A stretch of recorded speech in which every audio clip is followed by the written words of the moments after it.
Good morning, my brothers and sisters. Welcome to episode 8 in season 27, which is in the book of Revelation. We're going to start chapter 2 today. I'm going to title today, Hey, I Know You. So we find ourselves entering this passage when Jesus comes, playing with his keys, so to speak. The keys we talked yesterday, the keys of authority. I have the keys of death. I have the keys of Hades. I died. And why did Jesus die? I died to help you with your sin. And Jesus, somebody had to first be sorry for your sins so that you could one day be sorry for your sins. And he had to first take your sins seriously so you could one day take them seriously.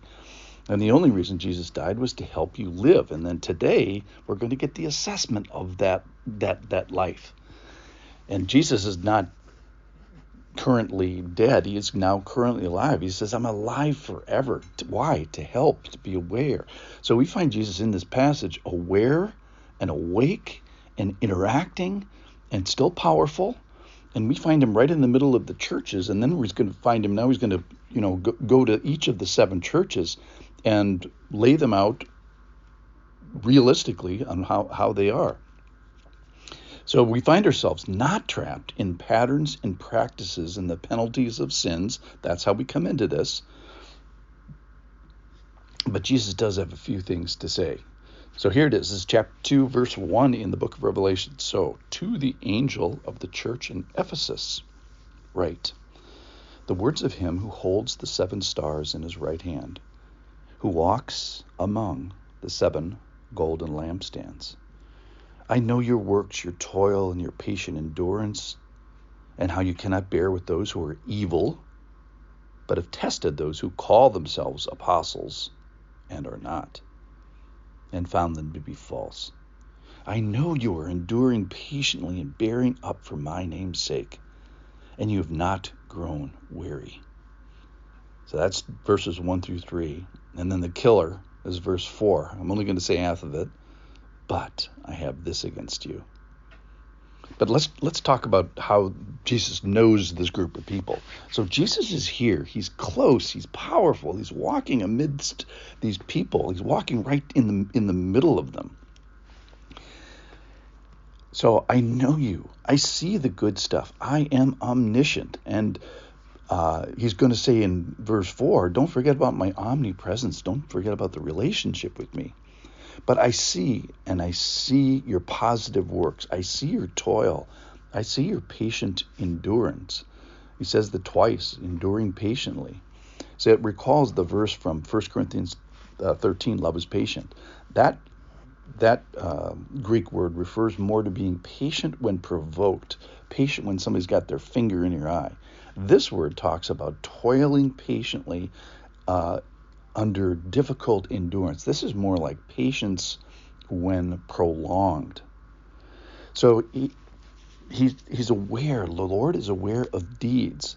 So he is aware of what captures the activity of your attention and therefore your actions. So the Lord is almost saying, I'm interested in what seems to be interesting to you. So this toil that he's talking about, it's work that results in some weariness. So, 2 of my favorite marks of Christianity are exhaustion and inconvenience.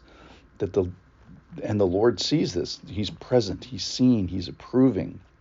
Some of the most spiritually robust people I know are physically tired because ministry is that way.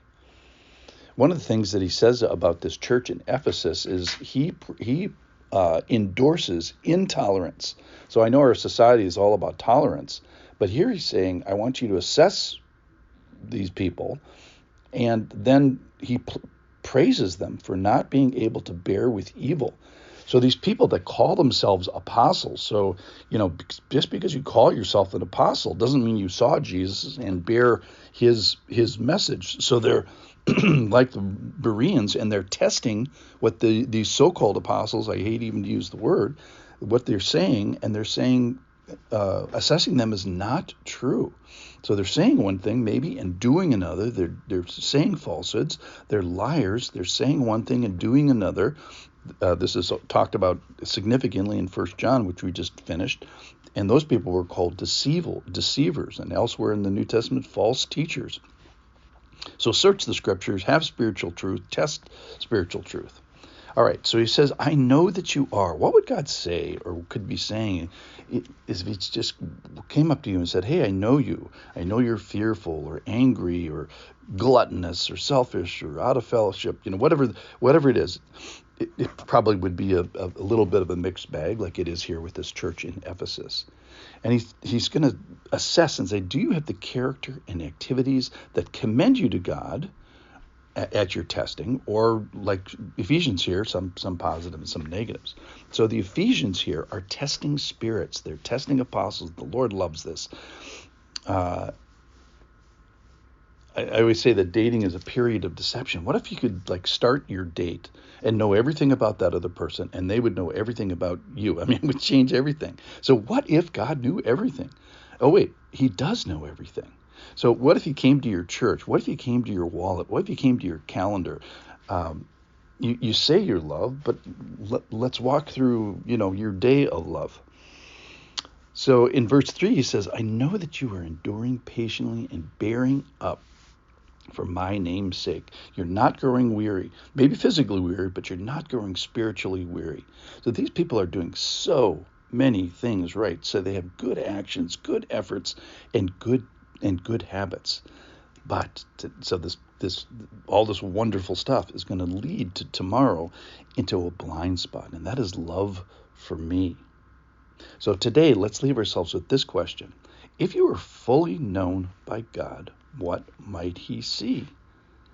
And it's not really an if, it's really a statement. You are fully known by God. And what's in there?